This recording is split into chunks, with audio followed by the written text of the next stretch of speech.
मी धन्यवाद करू इच्छिते की त्यांनी उल्हासनगरसाठी इतका मोठा प्रकल्प सँक्शन केलेला आहे। मला महापौर बनल्यापासून 6 महिने झालेले आहेत। त्यामध्ये 6 महिन्यामध्ये वेळोवेळी आम्ही त्यांच्याकडे याचा पाठपुरावा करत आलो होतो। आमची यापूर्वी डॉक्टर श्रीकांत शिंदे आपल्या राज्याचे उपमुख्यमंत्री एकनाथ शिंदे साहेब यांच्यासोबत आमची बैठक झाली होती। त्या बैठकीमध्ये लांडगे साहेब पप्पू साहेब पण तिथे होते आणि त्या बैठकीमध्ये त्यांनी आम्हाला सांगितलं होतं उल्हासनगरसाठी जे पण तुम्हाला प्रकल्प आणायचे आहेत तुम्ही घेऊन या। आम्ही वेळोवेळी त्याचा पाठपुरावा केला, त्याच्यानंतर त्यांनी हे प्रकल्प सँक्शन केले आहेत। याच्या पुढे देखील आम्ही असेच मोठे मोठे प्रकल्प उल्हासनगरसाठी घेऊन येणार आहोत आणि उल्हासनगरचा विकास कसा होईल याकडे आम्ही पूर्णपणे लक्ष देणार आहोत।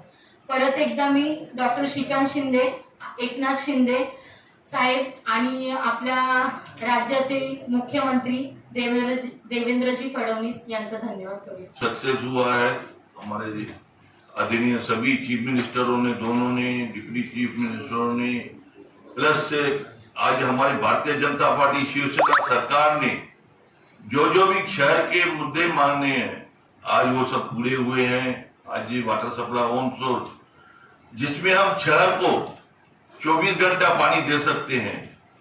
आज हम उल्लास नदी से पानी लेके इस शहर में फिल्टर करके हम घर घर तक पहुंचाएंगे, जैसा शहर में कभी भी पानी की किल्लत ना हो। जिस तरीके से इंटेला प्रोजेक्ट वहां पे 24 घंटा पानी मिल रहा है, अभी उनका खुद का फिल्टर प्लांट लगा हुआ है, नदी में से उठा के हर बिल्डिंग में 24 घंटा पानी दे रहे हैं। उसी तरीके से ये हम पूरे शहर में 24 घंटा पानी देने का प्रयास करेंगे।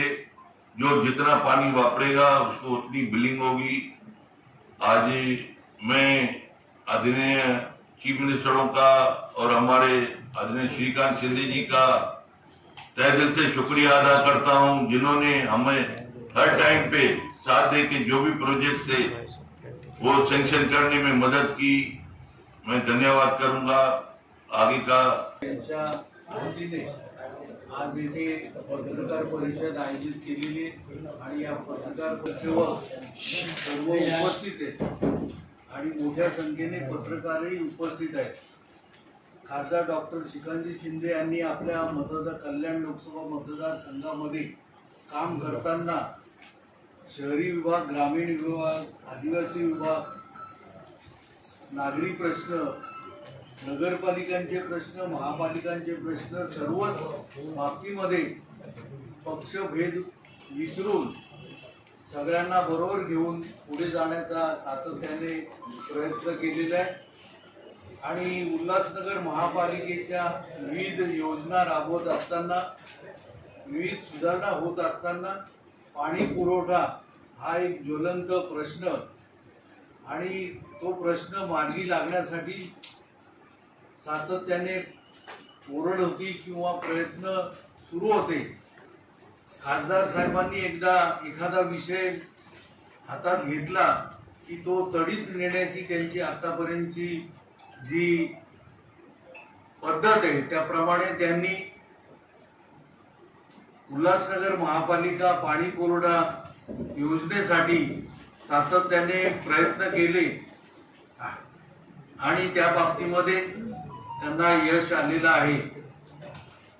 शासनाच्या अंतर्गत अमृत 2 या योजनेअंतर्गत उल्हासनगर महापालिकेसाठी 211.06 कोटी रुपयाची पाणी पुरवठा योजना मंजूर झालेली आहे आणि हा निर्णय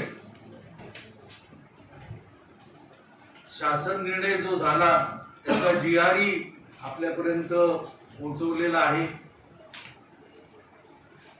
यामध्ये ज्या अत्याधुनिक पद्धतीने काम होईल आणि जलशुद्धीकरण केंद्र असेल, वॉटर रिसायकलिंग, सौर ऊर्जा अशा विविध परिस्थिती उल्हासनगरची पाहता सर्वांना पाणी पुरवठा समप्रमाणामध्ये कसा होईल त्या दृष्टीने ही योजना राबवली जाणार आहे.